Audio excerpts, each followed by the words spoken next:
కేవలం 7,999K up to 10 kgs వరకు బరువు తగ్గి అధిక బరువు నుంచి వచ్చే ప్రధాన సమస్యలను దూరం చేసుకోండి. ఉస్తాద్ భగత్ సింగ్ డిజాస్టర్ తర్వాత పవన్ కళ్యాణ్ ఇక్కడ నటించడం అనుమానమే అనుకొని మెగా ఫ్యాన్స్ సైలెంట్ అయిపోయారు. డల్ అయిపోయిన ఫ్యాన్స్ కి బూస్టప్ ఇచ్చే అప్డేట్ ఇచ్చాడు పవన్. OG2 చేస్తున్నాను అంటూ పవన్ టీం ఇచ్చిన అప్డేట్ తో ఫ్యాన్స్ ఖుషి అయిపోయారు. ఓజీకి సీక్వెల్ OG2 ఓకే. మరి సురేందర్ రెడ్డి దర్శకత్వంలో నటించాల్సిన సినిమా మాట ఏంటి? పవన్ కళ్యాణ్ సినిమా కెరీర్ కు ఉస్తాద్ భగత్ సింగ్ ఫుల్ స్టాప్ పెట్టిందన్న ప్రచారం జరిగింది. పవన్ కళ్యాణ్ సరైన హిట్ చూసి 16 ఏళ్లైంది. 2013లో వచ్చిన అత్తారింటికి దారేది తర్వాత 10 సినిమాలు చేస్తే గోపాల గోపాల, ఓజీ మాత్రమే బాక్సాఫీస్ వద్ద ఓకే అనిపించుకున్నాయి. 10 ఏళ్లుగా పవన్ ఎన్నో డిజాస్టర్స్ చూసినా ఉస్తాద్ వీకెండ్ వరకు కూడా ఆడలేకపోయింది. రెండో రోజుకే 4 కోట్ల రెవెన్యూకి పడిపోవడం షాక్ ఇచ్చింది. ఉస్తాద్ ఫ్లాప్ తర్వాత పవన్ క్రియేటివ్ వర్క్స్ పెట్టిన పోస్ట్ చూస్తే పవన్ యాక్టింగ్ కు ఫుల్ స్టాప్ పడింది అనిపించింది. వెంటనే కొత్త సినిమాలు కమిట్ అయ్యే ప్లాన్స్ లేవని, ఏమైనా ఉంటే అఫీషియల్ గా తెలియజేస్తామని అన్నారు. సరైన టైంలో OG2 గురించి పవన్ అప్డేట్ ఇస్తాడు అన్న పోస్ట్ ఆలోచించేలా చేసింది. కొత్త సినిమాల సంగతి తర్వాత ఆల్రెడీ కమిట్ అయిన సురేందర్ రెడ్డి మూవీని ప్రస్తావించకపోవడం మెగా ఫ్యాన్స్ కు షాక్ ఇచ్చింది.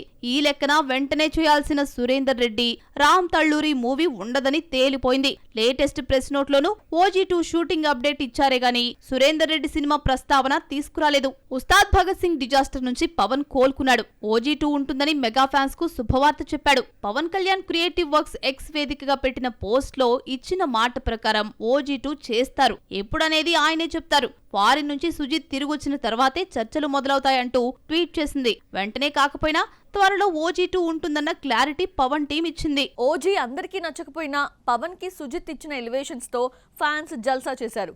పవర్ స్టార్ కెరియర్ లో ఫస్ట్ టైం 300 కోట్ల మార్క్ దాటిన సినిమాగా నిలిచింది. భారీ లాభాలు తీసుకురాకపోయినా బ్రేక్ ఈవెన్ అయింది. దీంతో OG2నే ముందు చేయాలని డిసైడ్ అయ్యాడు పవన్. ఓజీ సీక్వెల్, ప్రీక్వెల్ ఉంటాయని ప్రమోషన్స్ లో పవన్ వెల్లడించాడు. ఓజీ సెట్స్ పై ఉండగానే సుజిత్ నానితో బ్లడీ రోమియో ప్రకటించాడు. అయితే నాని ప్రస్తుతం పారడైజ్ తో బిజీగా ఉన్నాడు. బ్లడీ రోమియో సెట్స్ పైకి రావడానికి 6-7 నెలలు పట్టనుంది. ఈలోగా OG2 కథ రాసుకునే పనిలో సుజిత్ ఉన్నాడని ప్రచారం జరుగుతోంది. లేటెస్ట్ OG2 అప్డేట్ తో సీన్ మారిపోయిందనిపిస్తుంది. సుజిత్ బ్లడీ రోమియో కంటే ముందే OG2 పూర్తి చేసే అవకాశం ఉంది. పవన్, సురేందర్ రెడ్డి కాంబినేషన్ మూవీని నిర్మాత రామ్ తల్లూరి 2 ఏళ్ల క్రితమే ప్రకటించాడు. ఈ సినిమా ఒకటి ఉందన్న సంగతి పవర్ స్టార్ ఫ్యాన్స్ కూడా గుర్తులేదు.